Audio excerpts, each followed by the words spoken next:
نحمدہ و نصلی علی رسولہ الکریم۔ نبی اکرم صلی اللہ علیہ وسلم نے صحابہ رضی اللہ تعالی عنہ اجمعین سے ارشاد فرمایا، احضر المنبر،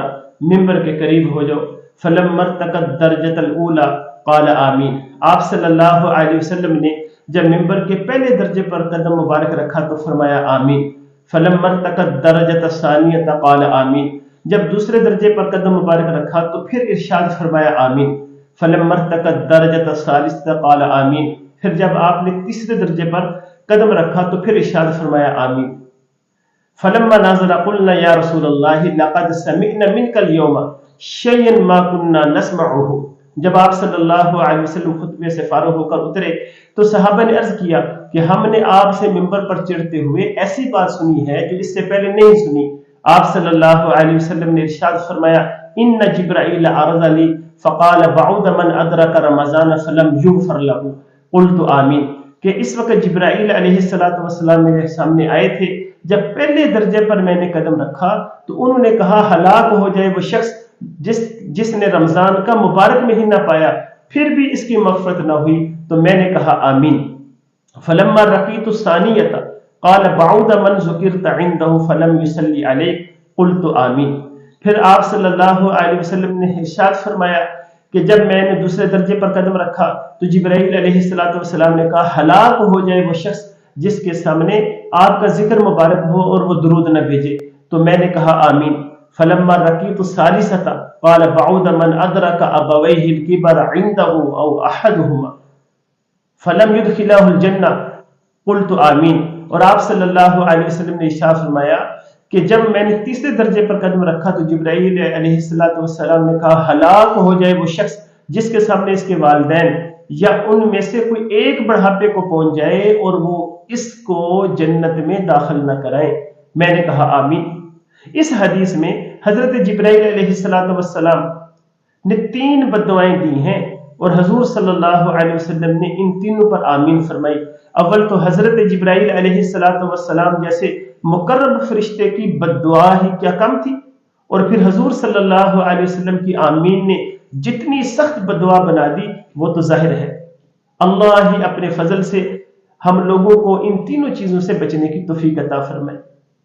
اور ان برائیوں سے محفوظ رکھے، ورنہ ہلاکت میں کیا تردد ہے۔ اول وہ شخص جس پر رمضان المبارک گزر جائے اور اس کی بخشش نہ ہو، یعنی رمضان المبارک جیسا خیر و برکت کا زمانہ بھی غفلت میں اور معاصی میں گزار دے، کہ رمضان المبارک جیسا مہینہ کہ جس میں مغفرت اور اللہ تعالیٰ کی رحمت بارش کی طرح برستی ہے، بس جس شخص پر رمضان المبارک کا مہینہ بھی اسی طرح گزر جائے کہ اس کی بدعمالیوں اور کوتاہیوں کی وجہ سے وہ مغفرت سے محروم رہے، تو اس کی مغفرت کے لیے اور کون سا وقت ہوگا، اور اس کی ہلاکت میں کیا شک ہے۔ اور مغفرت کی صورت یہ ہے کہ رمضان المبارک کے جو کام ہیں، یعنی روزہ، تراویح، ان کو نہایت اہتمام سے ادا کرنے کے بعد ہر وقت کثرت کے ساتھ اپنے گناہوں سے توبہ استغفار کرے۔ دوسرا شخص جس کے لیے بددعا کی گئی کہ جس کے سامنے نبی اکرم صلی اللہ علیہ وسلم کا ذکر مبارک ہو اور وہ درود نہ پڑے۔ اسی وجہ سے علماء کے نزدیک جب بھی نبی اکرم صلی اللہ علیہ وسلم کا ذکر مبارک ہو تو سننے والوں پر درود شریف کا پڑھنا واجب ہے۔ تو ایک مسئلہ تو اس میں یہ ہے کہ جس مجلس میں ہم موجود ہوں وہاں پر نبی اکرم صلی اللہ علیہ وسلم کا نام مبارک آئے تو ایک دفعہ درود شریف پڑھنا تو واجب ہے، اور تیسری مرتبہ یعنی بار بار ذکر آپ صلی اللہ علیہ وسلم کا ہوتا ہے تو آپ صلی اللہ علیہ وسلم پر درود شریف پڑھنا مستحب ہے، لیکن کم از کم اس مجلس میں ایک دفعہ تو آپ صلی اللہ علیہ وسلم پر ضرور درود شریف پڑھا جائے۔ حدیث میں اس شخص کو شقی اور بخیل لوگوں میں شمار کیا گیا جس کے سامنے اللہ کے نبی کا ذکر آئے اور وہ درود شریف نہ پڑھے، اور یہ بھی فرمایا کہ وہ جنت کا راستہ بھولنے والا ہے حتیٰ کہ جہنم میں داخل ہونے والا ہے۔ اور یہ بات بھی وارد ہوئی ہے کہ وہ نبی اکرم صلی اللہ علیہ وسلم کا چہرہ مبارک نہ دیکھے گا۔